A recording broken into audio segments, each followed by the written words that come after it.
présente mon fils, Laurent Fillon, qui est donc le président de l'association. C'est bon, là, voilà. Et il m'a préparé un hommage à Joséphine Wagner, n'étant pas présent et en Forêt-Noire pour des raisons professionnelles. Voilà.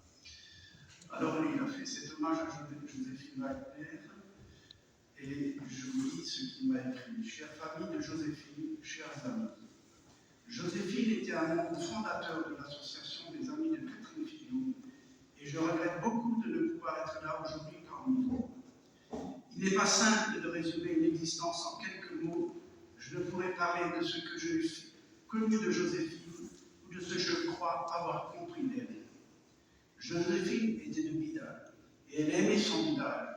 Cet attachement m'avait frappé chez Gentil. Il m'a frappé plus encore chez elle. Elle aimait son village et elle aimait Catherine Fillon, qui s'est tant confondue avec lui. Elle aimait cette Catherine qui, elle le savait, avait ici même fait tant de bien pour les orphelines. Elle avait une véritable dévotion pour elle et me disait se confier souvent à son intercession. Elle ne doutait pas de sa sainteté. Je me souviens non sans émotion que Joséphine s'émerveillait toujours des documents que je découvrais sur la vie de Catherine Fillon. Et ce n'était pas pour elle un petit motif d'étonnement que ces documents se soient trouvés en quantité dans des dépôts d'archives à Metz à Strasbourg, mais aussi à Paris ou à Rome. Des capitales, je me rappelle.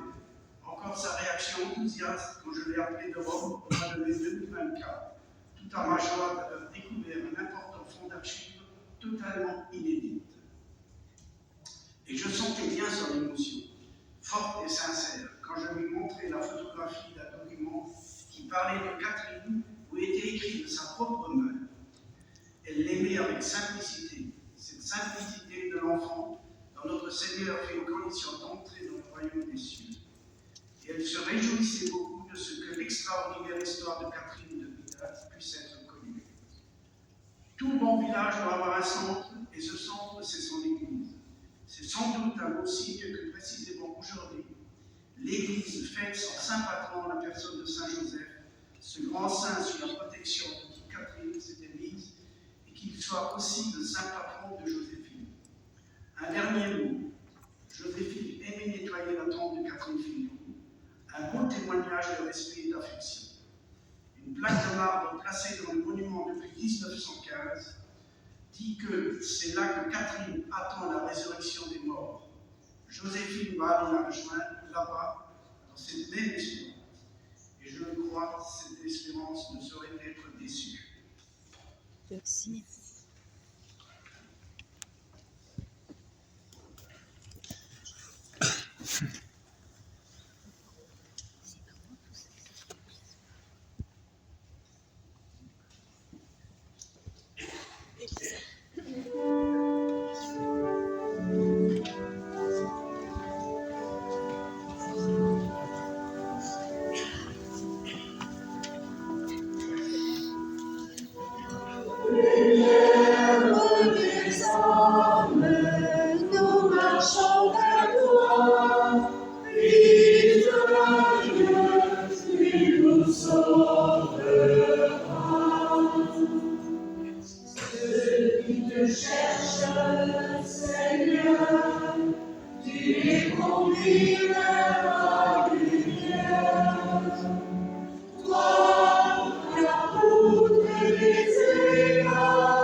Ce qui te trouve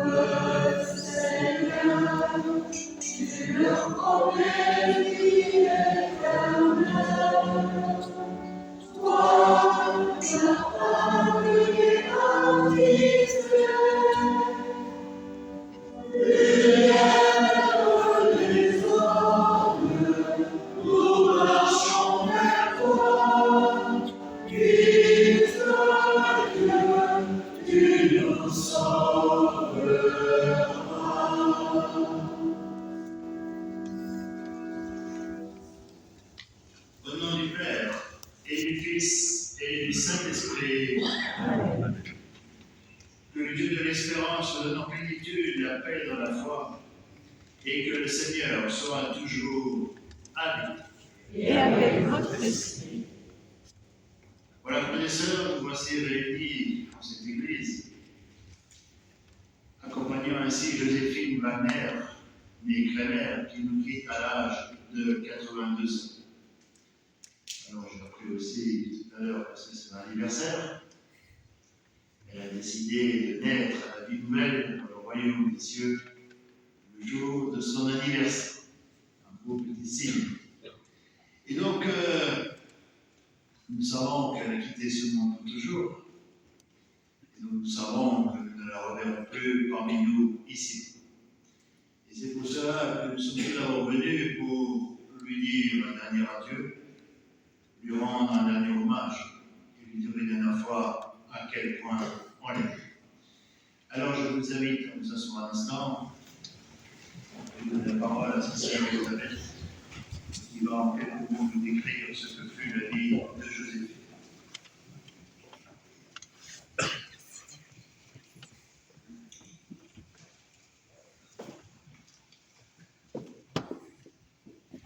Aujourd'hui, nous accompagnons de nos prières Joséphine Wagner, notre sœur tellement aimée, qui vient de nous quitter. Elle est née le 19 mars 1944, jour de la Saint-Joseph. Donc nous fêtons son anniversaire, sa fête et son baptême, parce qu'aussitôt née, elle risquait de ne pas survivre. En 69, Joséphine tomba sous le charme d'un jeune étudiant, fan de Bob Dylan et jouant de l'harmonica et de la guitare. Une idylle naissait entre Gérard et Joséphine. De leur union est née Alexandra, épouse de Frédéric Mendaï, qui lui firent la grande joie d'être mamie de 4 petits-enfants, Alexis, Loïc, Mathieu et Claire. Adolescente, Joséphine marqua un goût prononcé pour les lointaines destinées. Baroudeuse hors pair, elle partait en stop avec des amis, entre autres. Elle a travaillé dans un kibboutz en Israël, dans des bidonvilles en Inde. Elle a pris le transsibérien de Moscou à Pékin. Elle a passé quelques semaines à soigner les pauvres en compagnie de sœur Teresa à Calcutta. Son dernier grand voyage a été un pèlerinage dans un des plus grands sanctuaires dédiés à Saint Joseph au Brésil. Joséphine avait toujours en elle le goût des plus pauvres et le souci des moins bien lotis. Joséphine avait le cœur sur la main, tout en étant une personne pleine d'humour. Elle était active dans la paroisse de Vida jusqu'à sa maladie. Notamment, pendant des années, elle a porté la communion aux malades et aux personnes âgées. Elle fleurissait l'église, aidait au nettoyage. Joséphine ne ratait aucune messe. Elle était fidèle au chapitre. Sa caractéristique était cet émerveillement et haute estime, dénichant en chaque personne des qualités insoupçonnées. Pour elle, il n'y avait pas de grands et de petits. Il n'y avait que des grands.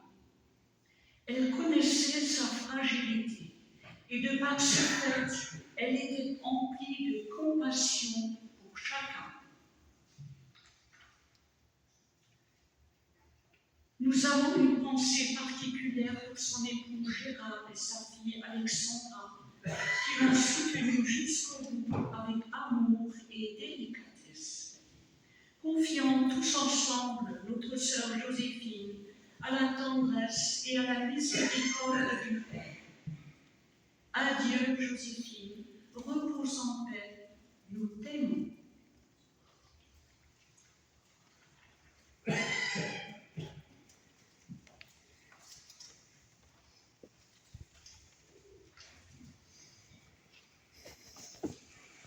nous sommes tous venus pour rendre un dernier hommage à Joséphine, pour ceux d'entre nous qui sommes croyants, nous sommes aussi bien sûr venus pour la confier à la miséricorde du Père. Et nous nous rappelons aujourd'hui que ce qui fait la foi des chrétiens, c'est de croire en tout en la résurrection de Jésus-Christ. Croyons que cet homme qui est mort sur la croix est ressuscité 3 jours plus tard, parce qu'il était plus qu'un homme. Il est le Fils de Dieu qui s'est fait l'un d'entre nous pour venir nous rappeler que nous sommes tous enfants d'un Dieu qui est Père. Un Dieu qui nous a créés uniquement par amour, avec un espoir, celui que nous accepterions de vivre pour toujours à ses côtés. Et donc Jésus est venu nous montrer le chemin à suivre si nous voulons rejoindre Dieu. Et c'est pour cela qu'il nous a enseigné son évangile. Il continue à venir à nous à travers les sacrements pour nous donner la force de suivre ce chemin qui n'est pas toujours si facile que cela à suivre. Et nous nous rappelons aussi qu'il nous a fait une promesse. Celui qui a vaincu sa propre mort, il a promis qu'au jour de notre décès, il viendrait nous ressusciter pour nous conduire auprès de ce Père qui nous a dit. Alors si nous croyons en cela, nous savons que pour Joséphine, tout ne s'arrête pas aujourd'hui. Ce qui s'achève de manière définitive, c'est son parcours terrestre, qui lui est définitivement terminé.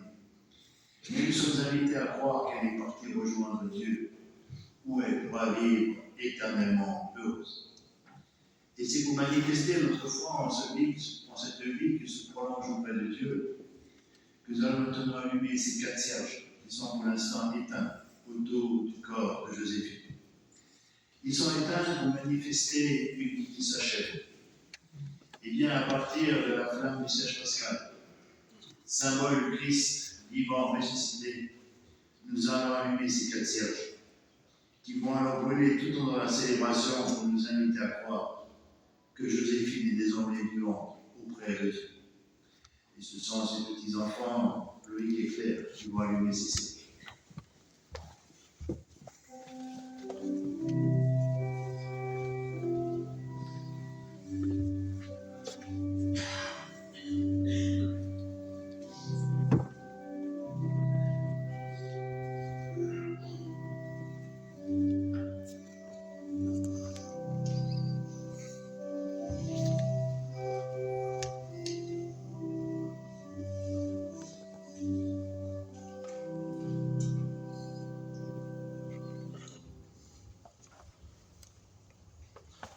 Je vous invite à vous.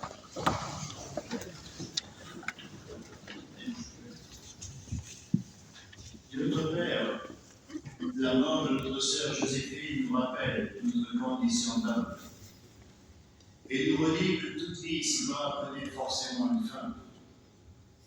Mais pour ceux qui croient en amour, la mort n'est pas la fin de tout. Il y a l'espérance des enfants de Dieu. Et pour nous, brille la lumière de la résurrection du Christ, lui, le vainqueur de la mort. Alors, si le Christ a vaincu la mort, en ressuscitant le 3e jour, il a aussi vaincu l'autre obstacle qui nous empêche de vivre avec Dieu. Je veux parler du péché. Et s'il y a un temps pour se honnête avec soi-même, il faut bien reconnaître encore que malgré toute nos volontés, nous commettons des péchés. Et d'ailleurs, Joséphine était clairvoyante sur sa vie, puisque c'était une fidèle paroissienne qui venait régulièrement demander le sacrement de la réconciliation. Car elle avait compris qu'en donnant librement sa vie sur la croix, le Christ nous a obtenu le pardon des péchés. Mais pour que ce pardon devienne efficace, il faut savoir reconnaître son péché et humblement demander le pardon de Dieu. Et c'est ce que nous allons faire une nouvelle fois. Nous allons demander à Dieu qu'il nous pardonne nos péchés personnels, mais également dans la communion des saints. Nous demanderons à Dieu qu'il pardonne les péchés de Joséphine pour qu'elle puisse le rejoindre en son paradis. Seigneur Jésus, par ton sang versé sur la croix, tu es grâce sur nos péchés. Prends pitié de nous.